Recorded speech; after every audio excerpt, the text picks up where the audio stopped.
Shalom Bapak Ibu Saudara-saudari yang kekasih di dalam nama Tuhan. Kita akan bersama merenungkan kebenaran firman Tuhan pada hari ini yang didasarkan pada Kisah Para Rasul pasalnya yang ke-15, ayatnya yang ke-35 hingga ayatnya yang ke-41 dalam perikop perselisihan antara Paulus dan Barnabas. Saya membacanya dari ayatnya yang ke-37, demikian bunyinya.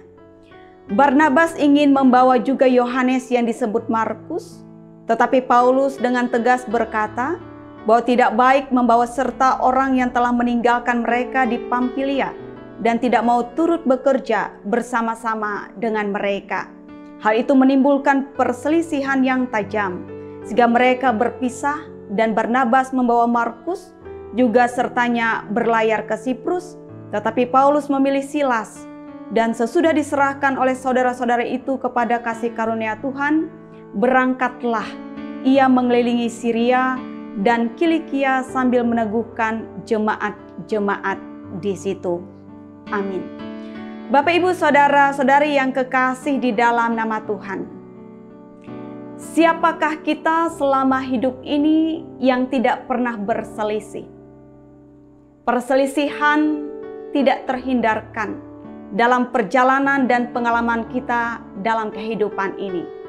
Suatu waktu kita bisa saja berselisih dengan pasangan hidup, dengan saudara, dengan keluarga, dengan teman, dengan sahabat, dengan rekan sekerja, bahkan pula dengan kawan sepelayanan. Berbicara tentang perselisihan atau konflik, ada 3 pandangan yang mengacu pada perselisihan dan konflik. Yang pertama adalah pandangan tradisional yang melihat bahwa perselisihan itu menghancurkan. Oleh sebab itu sedapat-dapat mungkin harus dihindari. Pandangan yang kedua adalah hubungan sosial di tengah-tengah masyarakat yang melihat bahwa perselisihan atau konflik itu adalah gejala yang alamiah yang mesti diterima sebagai kenyataan ketika kita bersesama di tengah-tengah masyarakat, di tengah-tengah lingkungan. Dan yang ketiga adalah pandangan interaksionis. Pandangan ini melihat ada sisi positif di balik konflik atau perselisihan jika dihadapi dan ditangani dengan baik. Namun demikian tentunya kita perlu untuk menghindari perselisihan konflik dan tidak mencari-carinya. Bapak Ibu Saudara-saudari yang kekasih di dalam nama Tuhan, Alkitab juga mencatat sebuah cerita perselisihan antara 2 kawan sepelayanan, yakni Paulus dan Barnabas, yang sejak mulanya diutus untuk bersama-sama memberitakan Injil kepada kalangan non-Yahudi, bangsa di luar Yahudi. Namun suatu waktu ketika mereka ingin kembali menguatkan, meneguhkan jemaat yang pernah mereka layani, yang pernah mereka sampaikan berita Injil, mereka mengalami perbedaan pendapat. Sebab apa? Sebab Barnabas ingin mengajak Yohanes yang disebut Markus, tetapi Paulus tidak. Sebab menurut Paulus, Yohanes yang disebut Markus ini tidak layak untuk ambil bagian di dalam perjalanan pelayanan yang kedua ini. Sebab ia telah meninggalkan mereka ketika mereka melayani di Pamfilia. Namun bagi Barnabas, ia memberikan kesempatan yang kedua kepada Yohanes yang disebut Markus ini untuk mengambil bagian di dalam pelayanan sekaligus meneguhkan dan menguatkan ia. Bapak Ibu Saudara-saudari yang kekasih, hal ini menyebabkan pertentangan atau perselisihan yang sangat tajam antara Barnabas dan Paulus. Tentu fokusnya adalah bukan mencari siapa yang benar, siapa yang salah. Demikian juga ketika kita menyelesaikan konflik yang terjadi mungkin dalam kehidupan kita, setiap sisi, setiap pihak tentu merasa dirinya benar, tentu merasa dirinya tepat. Namun di sini ketika kita menghadapi konflik, perselisihan dalam kehidupan ini itu bukanlah poin yang menjadi suatu pertimbangan utama untuk menghadapi konflik dengan baik.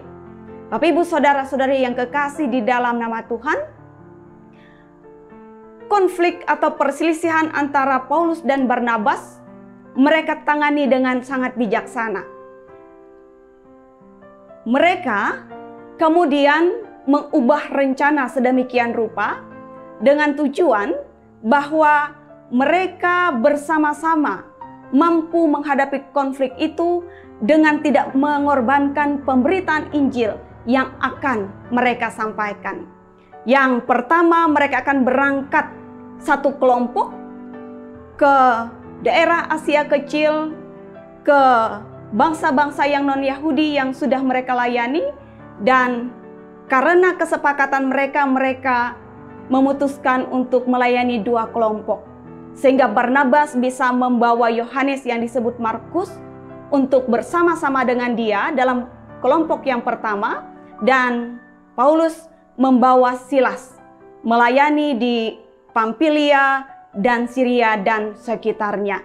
Dan tentu saja pelayanan yang mereka lakukan dengan dua kelompok ini terlaksana dengan cepat dan pemberitaan Injil tetap bisa diberitakan tanpa mengalami kendala.